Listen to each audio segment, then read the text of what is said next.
साम्राज्य न्यूज, सामान्यांचा असामान्य आवाज।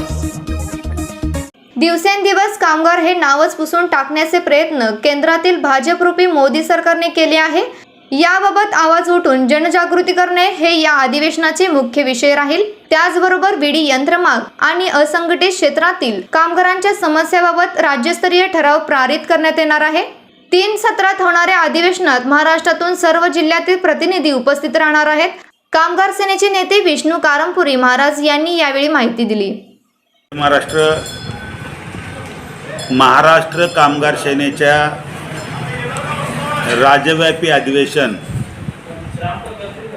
2 नोव्हेंबर 2022 बुधवार रोजी होणार आहे।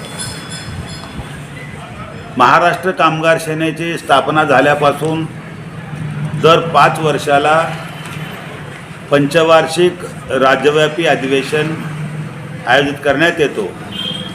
यावेळी देखील हे महाअधिवेशन येत्या 2 नोव्हेंबर 2022 रोजी कामगार सेना कार्यालय पद्मशाली चौक येथे आयोजित करण्यात आलेली आहे। या अधिवेशनामध्ये सदर अधिवेशन 3 सत्रात होणार आहे।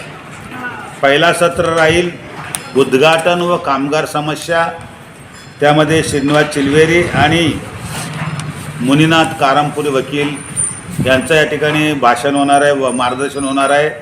त्याचबरोबर दुसऱ्या सत्रामध्ये सरकारचे लक्ष कामगाराकडे कधी जाणार या विषयावर प्राध्यापक शिरशेल वाघमोडे सर आणि तिसऱ्या सत्रात समारोपाच्या सत्रामध्ये आता आम्ही कामगारासाठी या विषयावर विष्णू कारंपुरी महाराज, प्रदेश सरचिटणीस महाराष्ट्र कामगार सेना हे या ठिकाणी मार्गदर्शन करून समारोप करणार आहे।